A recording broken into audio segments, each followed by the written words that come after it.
educational use only. Our group is allowing our instructor, Mr. Rula Ardiles, to use this as educational material. Thank you. Good day everyone, we are group 3. So our topic for today is all about individual versus social identity online. Let's discuss first our objectives. So first, know the difference between individual and social self. Second, to determine what is individual and social identity online. Third, know the importance of the two identities in understanding the self.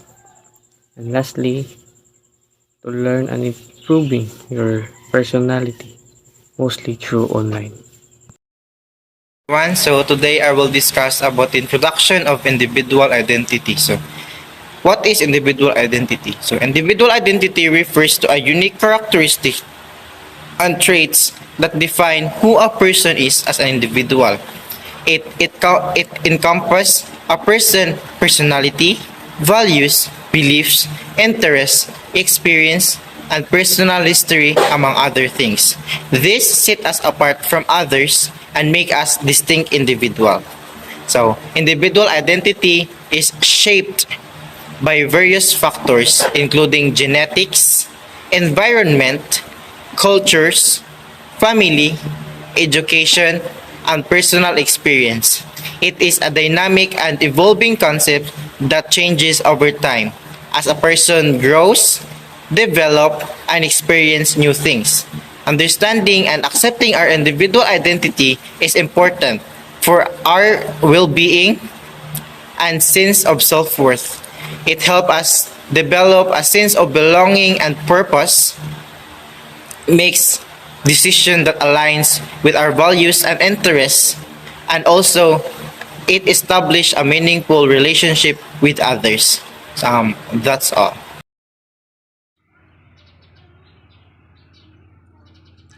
Individual's identity refers to the unique characteristics and qualities that define a person and distinguish them from others. It includes a combination of personal traits, experiences, beliefs, values, and cultures that shape an individual's sense of self. The importance of individual identity lies in its ability to give people a sense of purpose, directions, and belonging. When individuals have a strong sense of identity, they are better able to make decisions and align with their values and goals, and they are more likely to feel fulfilled and satisfied with their lives. Identity. So what is social identity? Social identity refers to the way in which an individual defines themselves and their place in society based on their membership in various social groups. These groups can be based on a variety of characteristics, including but not limited to race, gender, ethnicity, religion, nationality, occupation, and sexual orientation.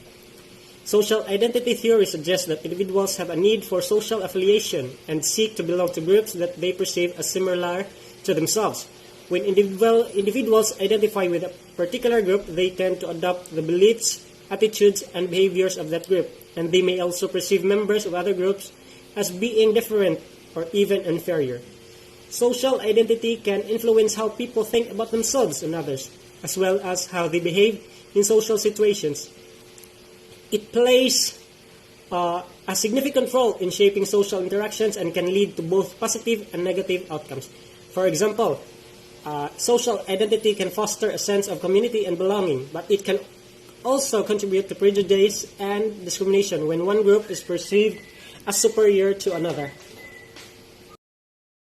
Social identity is the portion of individual's self-concept derived from perceived membership in a relevant group.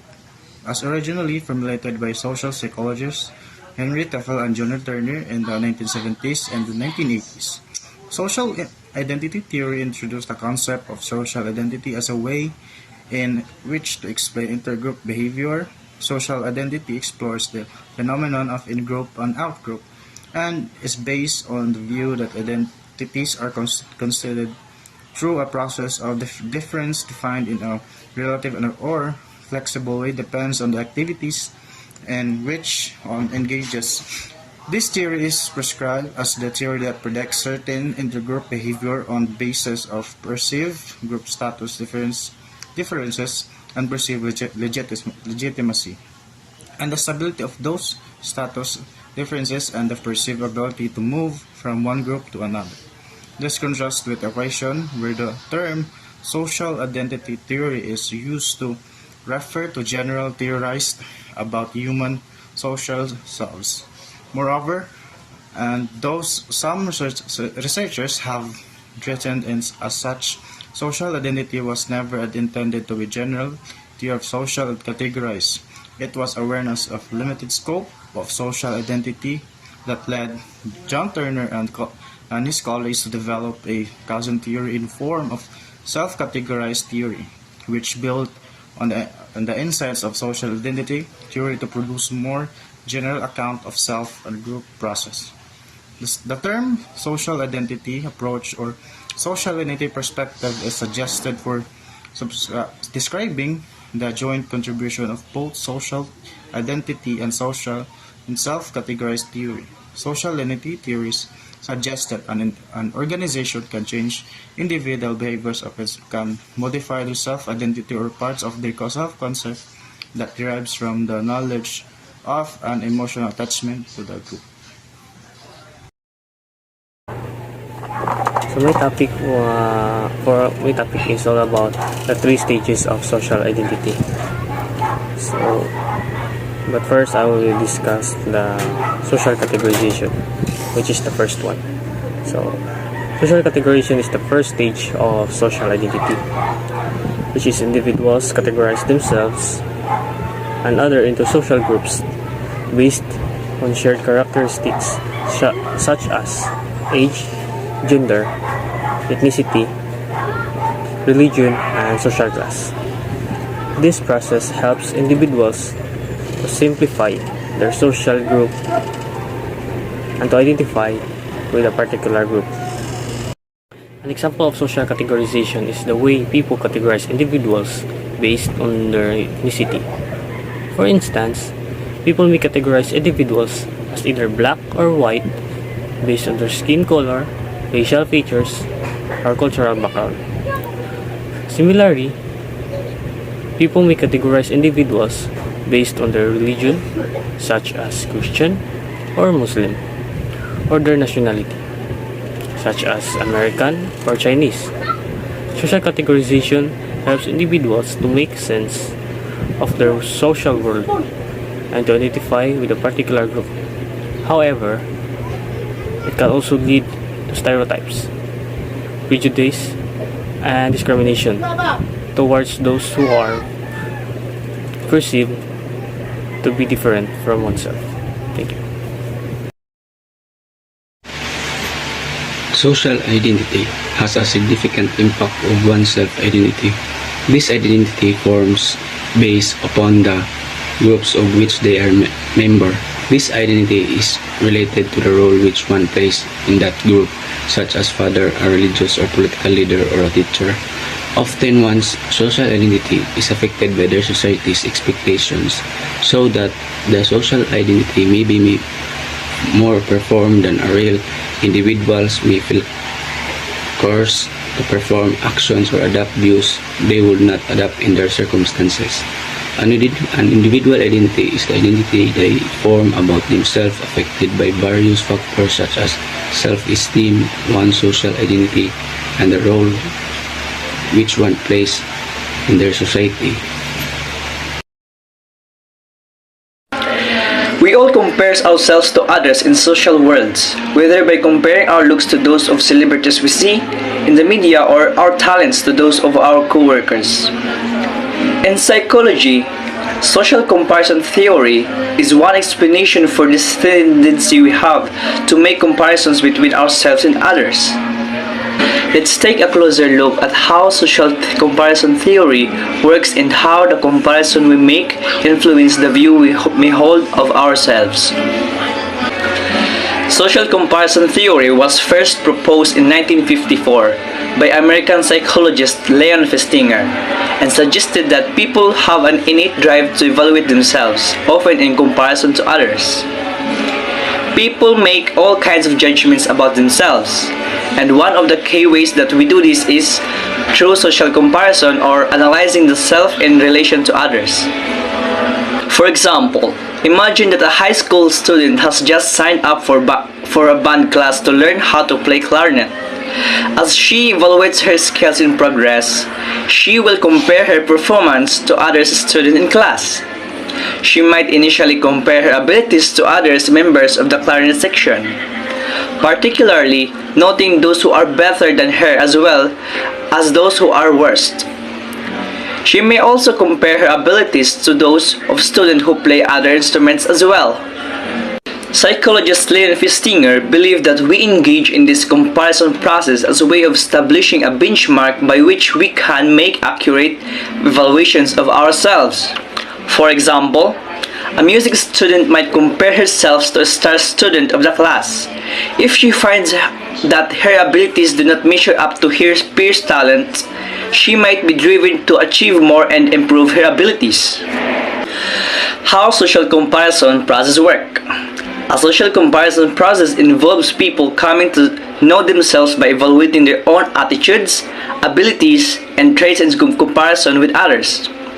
In most cases, we try to compare ourselves to those in our peer group or with whom we are similar. There are two major types of social comparison. Upward comparison, when people compare themselves to people who are better than they are. And downward comparison, when people compare themselves to those who are less proficient than they are.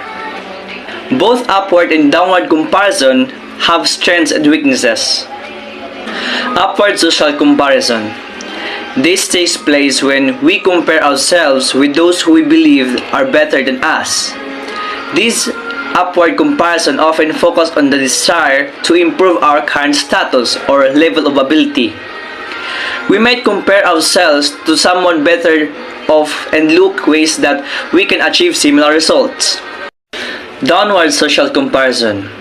This takes place when we compare ourselves to others who are worse off than us. Such downward comparisons are often centered on making ourselves feel better about our abilities or traits. We may not be great of something, but at least we are better off than someone else. People compare themselves to those who are better when they want inspiration to improve, and they compare themselves to those who are worse when they want to feel better about themselves. Some comparisons might make you feel inadequate and less likely to pursue a goal, while others gives you confidence and help boost your self-esteem. According to Leon Festinger, people rely on this comparison with other people to accurately assess their own abilities, traits, and attitudes. In cases where your comparisons are not effective, you might find yourself getting into situations that are too difficult or complex to your current skills levels. Internet identity or IID, also identity, online personality or internet persona, is a social identity that internet users establish in online communities and websites. It may also be an actively constructed presentation of oneself. Although some people choose to use their real names online, some internet users prefer to be anonymous, identifying themselves by means and pseudonyms which reveal varying amounts of personally identifiable information. And online identity may be determined by a user relationships to a certain social group they are part of online. Some can be deceptive about their identity. In some online contexts include internet forums, online chats, and massively multiplayer online role-playing games. Users can represent themselves visually by choosing an avatar and iconographic image. Avatars are one way users express their online identity. Throughout interaction with the other user, established online identity acquires reputation, which enables other users to decide whether the identity is worthy of trust. Online identities are associated with the user through authentication, which typically requires registration and log in with some with also the user's IP address and or tracking cookies to identity users. The concept of the self and how this is influenced by emerging technology are subject of research in fields such as education, psychology, and sociology. The online disinhibition effect and notable example, referring to a concept of unwise and uninhibited behavior of the internet, arising as a result of anonymity and audience gratification. Importance of online identity. All data we post online makes up our online persona. Our digital footprint contains information about us, including our email address, date of birth, financial information, and even the things we buy online. Our internet persona extends beyond the things we do there. Also, it confirms that we are who we claim to be. Importance of online identity. People can express their emotion and display many facets of their personalities on these sites. It aids in a more comprehensive understanding of you by others. It influences how individuals perceive one another.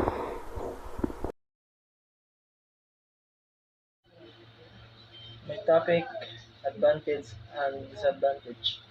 Advantage of individual self-identity. First, maintaining self-identity is important because it strengthens your character.